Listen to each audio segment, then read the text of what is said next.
మన ముకుందాలో మరియు పూర్వీలో రిపబ్లిక్ సేల్ ఆఫర్. వీఏపై ఫ్లాట్ 10% డిస్కౌంట్. వివరాలకు సంప్రదించండి. నమస్తే రమగారు. నమస్తే జయ. రమగారు, మనకి భీష్మ ఏకాదశి ఉంది.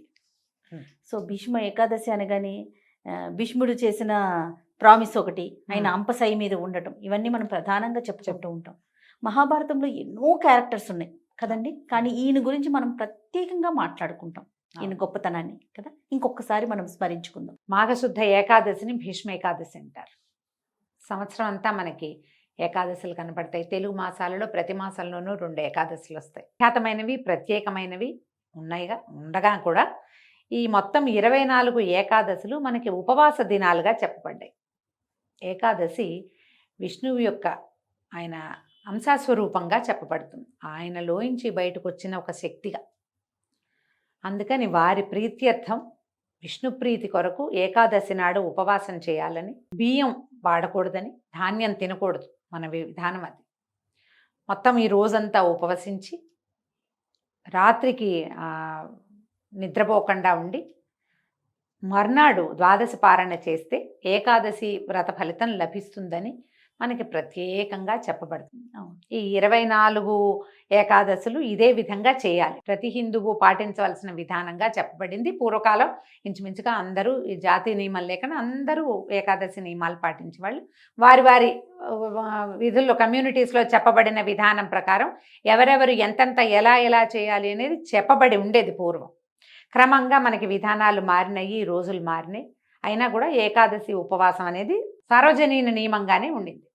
అయితే ఇందులో తొలి ఏకాదశి చాలా ముఖ్యమైనది, ముక్కటి ఏకాదశి ముఖ్యమైనది. ఇందులో ఒక ఏకాదశి, తొలి ఏకాదశి నాడు విష్ణుమూర్తి నిద్రలోకి వెళ్ళిపోతారు.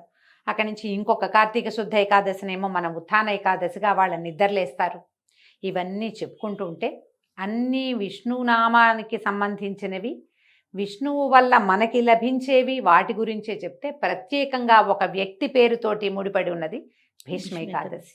అందుకని ఈ భీష్మ ఏకాదశిని కూడా ప్రత్యేకమైన ఏకాదశిగా మనం గుర్తిస్తాం, చెప్పుకుంటాం.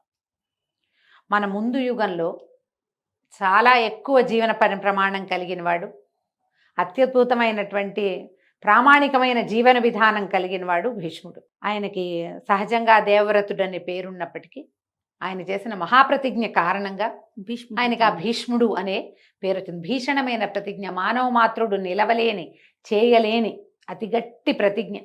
ఒక వివాహయోగ్యమైన యువకుడు, వివాహయోగ్యుడు, పట్టాభిషేకానికి సిద్ధంగా ఉన్నవాడు, తన తండ్రి కోరిక తీర్చడం కోసం నేను వివాహం చేసుకోను, పట్టాభిషేకం చేసుకోను అని భీషణమైన ప్రతిజ్ఞ చేసి తండ్రికి ఆయనకి కావలసిన వివాహం చేసి, ఆ తండ్రికి పుట్టిన కుమారులని పెంచి పెద్ద చేసి, వాళ్ళకి వివాహాలు చేసి, వాళ్ళ పిల్లల్ని వాళ్ళకు కూడా సంతానం కలగకపోతే సంతానం కలిగేందుకు దారిని అన్వేషించి, వాళ్ళకి సంతానం కలిగితే ఆ పిల్లలకు కూడా వివాహాలు చేసి, వాళ్ళకి కలిగిన కుమారులకు కూడా వివాహాలు చేసి, ఇన్ని తరాల వివాహాలని దగ్గర ఉండి నిర్వహించి, ఇన్ని తరాల పెంపుదలని దగ్గర ఉండి నిర్వహించి, తన కోసం ఒక్కదాన్ని కూడా ఉంచుకోకుండా చివరికి తనకి కావలసినట్టుగా ఇచ్ఛామరణాన్ని పొందినవాడు భీష్ముడు. ఈ కథంతా చెప్తే మహాభారతం మొత్తం చెప్తాం మనం. ఇలా చేయగలిగేవాడు ఇంకెవ్వరూ లేరు. అందుకనే భీష్మ పితామహుడు ప్రత్యేకమైన వాడు. అవునండి. ఆ ప్రత్యేకత వల్లే ఈ ఏకాదశికి ఆయన పేరు వచ్చింది. ఇచ్ఛామరణాన్ని పొంది ఉన్నాడు ఆయన. ఎప్పుడు కావాలంటే అప్పుడు మరణించవచ్చు.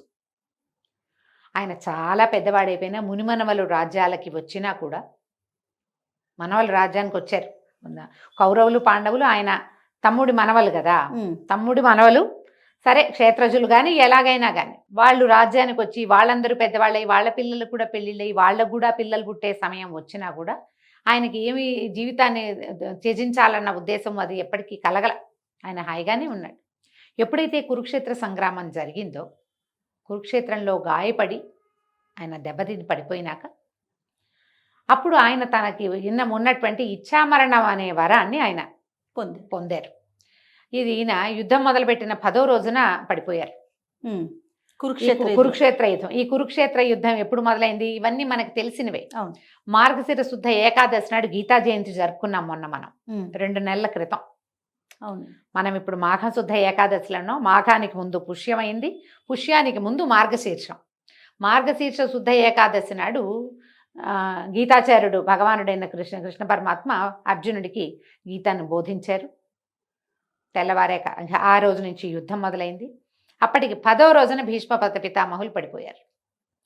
పడిపోతే ఆయన మరణించకుండా తనకి మరణాసన్నమైన రోజున ఏ రోజున తన ప్రాణాలు విడవాలో అది ఆలోచించుకుని, ఇది దక్షిణాయనము, ఉత్తరాయణ పుణ్యకాలం వరకు నేను జీవించి ఉండి నా ప్రాణాన్ని విడిచిపెడతానని చెప్పి ఆయన ఒళ్ళంతా బాణాలు గుచ్చుకుని ఉంటే నాకు ఒక సరైన శయ్యను ఏర్పరచమంటే మనవడైన అర్జునుడు, ఏ అర్జునుడి బాణమైతే ఆయన పడిపోవటానికి కారణమైందో అదే అర్జునుడు పరమ భక్తితో ఆయనకి ఒక అంపశయ్యను ఏర్పరిచాడు. ఆయనకి గుచ్చుకున్న బాణాలకి ఇంకా కొన్ని ఆసరాగా వేసి ఆ బాణాల మీదే ఆయన శరీరం ఉండేలాగా ఏర్పరిచి ఆయన్ని ఒక శిబిరంలో ఉంచారు. ఆ శిబిరంలోనే ప్రతిరోజు అందరూ వచ్చి ఆయన్ని కలుసుకునేలాగా ఏర్పరిచారు. యుద్ధం పూర్తయిన తర్వాత కూడా పూర్తయిపోయింది. సుయోధనుడు కూడా పడిపోయాడు. రాజ్యం మొత్తం పాండవుల వశమైంది. ఈ భీష్మ పితామహుణ్ణి ప్రతిరోజు వెళ్ళి చూశారు ధర్మరాజాదులు. ఆయన దగ్గరే ఈ రాజ్యం ఎలా చేయాలి, ఈ దేశాన్ని ఎట్లా పరిపాలించాలి, భగవత్ తత్వం ఏమిటి, మోక్ష మార్గం ఏమిటి, ఏ నీతితోటి రాజ్యాన్ని పరిపాలించాలి, ఇలాంటి విషయాలన్నీ కూడా ధర్మరాజు భీష్ముల వారి దగ్గరే నేర్చుకున్నాడు. ఈ వెళ్ళిపోయే రోజున ఆయన విష్ణు సహస్రనామాన్ని అందించారు. అవును. శ్రీకృష్ణుడి అనుగ్రహంతో ధర్మరాజుకి బోధించారు విష్ణు సహస్రనామం. మహాభారతం ఎంత ఉద్గ్రంథము, అత్యద్భుతమైనది, చాలా పెద్దది.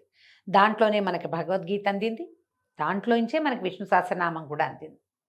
భగవద్గీతను గీతాచార్యుడు అందిస్తే ఆయన అనుగ్రహంతో భీష్ముల వారు ఈ విష్ణు సహస్రనామాన్ని అందించారు. ఈ సహస్రనామాన్ని అందించిన తర్వాతే ఈయన ప్రాణాలు విడిచిపెట్టారు. భీష్ముల వారిని తప్పకుండా ఈ రోజును తలుచుకోవాలి. మనం గీతా జయంతి ఎట్లా చేసుకున్నాం, ఈ భీష్మ ఏకాదశిని విష్ణు సహస్రనామ జయంతిగా చేసుకోవాలి. మామూలుగా ఏకాదశికి ఎట్లా ఉపవాసం ఉంటామో చక్కగా ఉపవాసం ఉండటం. ఈ ఉపవాసం అనగానే అన్నం మానేయటం, ఇదొక్క పాయింట్ తడుతూ ఉంటుంది జయ ఎప్పుడు కూడా. అవునండి. దీంట్లో ఈ ఉపవాసము అంటే అన్నం మానటము అని కాకుండా భగవంతుడి సమీపంలో నివసించటము అనే అర్థాన్ని తెలుసుకోవాలి. సమీప వసనము ఎవరికి, ఎవరికో కాదు, దేవుడికి. అంతే. మనం ఎవరి కోసం ఉపవాసం ఉంటున్నామో ఆయనకి దగ్గరలో ఉండటం.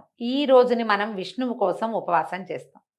విష్ణునామాలు చెప్పుకోవాలి, గోవిందనామాలు చెప్పుకోవాలి. ఈ ప్రత్యేకమైన రోజున విష్ణు సహస్రనామ పారాయణ అత్యద్భుతమైన ఫలితాన్ని ఇస్తుంది. మన దగ్గర విష్ణు సహస్రనామం పుస్తకం ఉంటే పుస్తకం చక్కగా అట్ట మీద, ఇప్పుడు ప్లాస్టిక్ అట్టలు వస్తాయి, శుభ్రంగా తుడిచి ఒక గంధం బొట్టు పెట్టి 2 పువ్వులు పెట్టి అర్చన చేసి పూజ చేసుకుని ధూపం చూపించి అప్పుడు పుస్తకం తెరిచి విష్ణు సహస్రనామం చదువుకోండి. కోశ పూజ అంటారు దాన్ని. ఏ గ్రంథంలో నుంచి మనం చదువుకుని మనం పునీతలం అవుతున్నామో ఆ గ్రంథానికి పూజ చేయటం. ఓకే. ఓ పెద్ద పూజ చేసి దాన్ని అక్కడ పెట్టమని కాదు, పూజ చేశాక చదువుకోవాలి. అది చక్కగా విష్ణు సహస్రనామం చదువుకోండి. ఇంట్లో విష్ణు సహస్రనామం అలా రోజంతా నడిచేలాగా ఏర్పాటు చేసుకోండి. మనకు అవకాశాలు ఉన్నాయి కదా, అంత పెద్దది రాదు, ఏదైనా ఒక్క శ్లోకం తీసుకుని అదైనా చదువుకోండి. విష్ణువుకు సంబంధించిన ఏ స్తోత్రమైనా ఈ రోజంతా ఉపవాసం ఉండటం. ఒకవేళ మీకు రాత్రికి కుదిరితే జాగరణ చేసే అవకాశం ఉంటే జాగారం చేయటం. రాత్రి జాగరణ చాలా అవసరం, చేస్తే మంచిది. మర్నాడు పొద్దున 12 గడియలు దాటకుండానే చక్కగా వంట చేసుకోవటం.